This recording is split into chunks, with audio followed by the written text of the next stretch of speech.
Guys, in this lesson we are going to be talking about scientific notation. You guys may already be familiar with it, but just in case. So first off, talking about what scientific notation is. Numbers that do not contain exponents are written in standard form. So the numbers that you guys are used to seeing, those would be our standard form numbers. However, when you deal with very large numbers like 12,760,000 or very small numbers like 0.00001276, it can be difficult to keep track of the place value. A number that is expressed as a product of a factor and a power of 10 is written in scientific notation. So when a number is expressed in scientific notation, the exponent tells you how many places to move the decimal point. A number that is expressed in scientific notation when it is written as a product of a factor and a power of 10. So that's important there. There's two pieces. You must have a factor multiplied by a power of 10. The factor must be greater than or equal to 1 and less than 10. So that is also important. What this means is one digit before the decimal.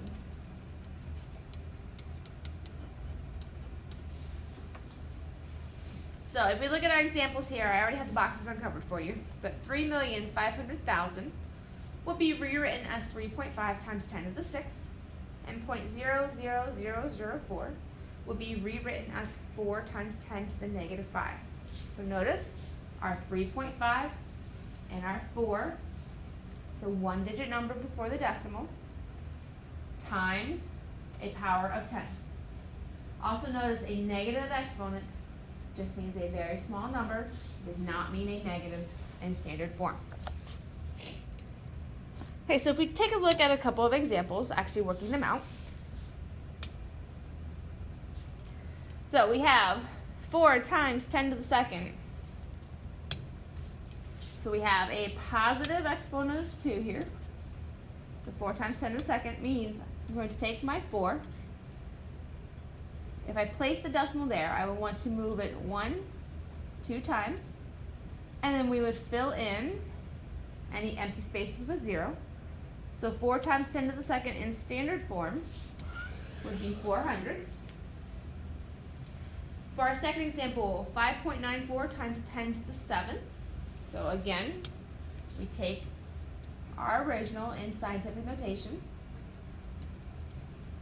We have an exponent of a positive 7. So positive means we're moving our decimal to the right 7 times. So 1, 2, 3, 4, 5, 6, 7. Fill in any empties with zeros. Don't be afraid to actually make those bumps, guys. It helps you make sure you have the right place values. Which would leave us in standard form 59,400,000. And the last one, 1.3 times 10 to the negative third. I have a negative 3 exponent this time, which tells me my decimal is going to move to the left because it is a small number. So 1.3, move left 3 times, so 1, 2, 3. Make sure you actually put the decimal there. Fill in any empties with zeros, which leaves us in standard form 0.0013. Now notice, in a problem like the second example, it's 10 to the 7th, but there are not 7 zeros. There's actually only 5. So don't think that your exponent tells us how many zeros there are. It's how many times you are moving your decimal. So the second part, express each number in scientific notation. So we're going to do the opposite this time. So 900. I know I want my decimal to be behind my first non-zero digit, so right there. If it was at the back, remember if there is no decimal there, that means it's at the very end. So that means I would have to move it 2 times. Now I just have to decide if it's a positive exponent or a negative. So if it is a large number, we have a positive exponent.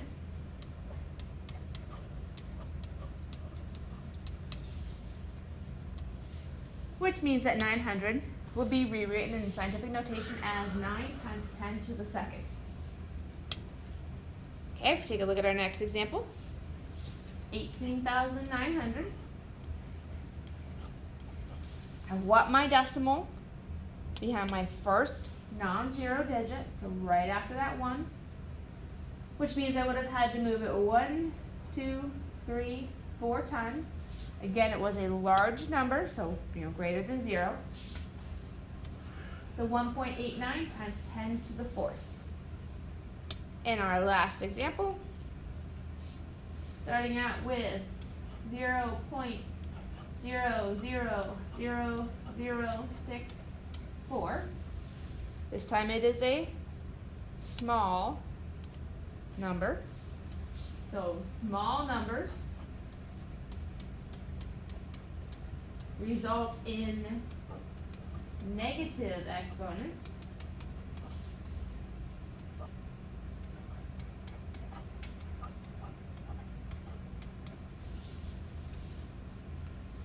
Now I know I want it between my 6 and my 4 because my 6 is my first non-zero exponent. So I would have to move it 1, 2, 3, 4, 5 times. So that gives me an exponent of a negative 5. So 6.4 times 10 to the negative 5th. So just keep in mind a couple of little things there. If you started with a small number in standard form, that means it's a negative exponent. If you started with a larger number, that means it's a positive exponent. Negative exponents don't mean negative numbers. They just mean small numbers. So anything less than 0. Okay, let's talk about using scientific notation in order to compare or order numbers. So to compare and order numbers in scientific notation, first compare the exponents. With positive numbers, the number with a greater exponent is greater. If the exponents are the same, then we would compare the factors. So the table shows different geological time periods. We want to order the time periods from oldest to youngest. So step 1 would be to order the numbers according to their exponents. And step 2 would be to order the numbers with the same exponent by comparing the factors.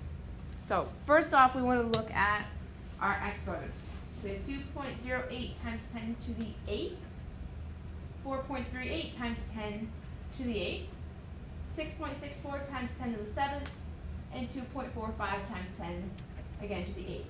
So we have 3 of them that are 10 to the 8th, and then 1 by itself that's 10 to the 7th. So our 10 to the 8th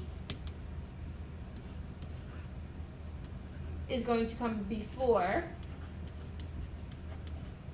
10 to the 7th. So if I look at my 10 to the 8th, our factors are 2.08, 4.38, and 2.45. But our largest factor there is 4.38.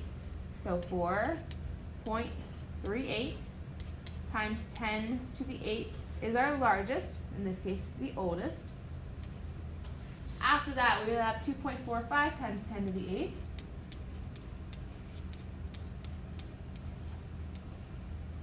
And our last 10 to the 8th exponent, we have 2.08 times 10 to the 8th.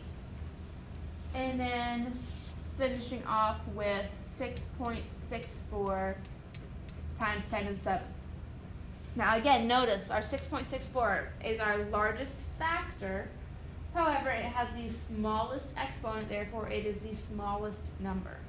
So if we compare our numbers that are in order here to our time period names, putting our time periods in order, we would have, from oldest to youngest, the Silurian and the Triassic, Jurassic, and Tertiary. Ooh, sorry, those words tripped me up a little bit there. If you guys want to just list those 4 in order, and hopefully you can say them a little better than I did there. Okay, so there is using our scientific notation in order to compare and order numbers. Again, larger exponents come first. If they have the same exponent, you want to compare their factors. Okay, so we're going to finish this up with some problems for you to try on your own. The first 2, write each number in scientific notation, and then the last 2, write each number in standard form. So a little bit of practice going both ways. All right, it's the end of this lesson.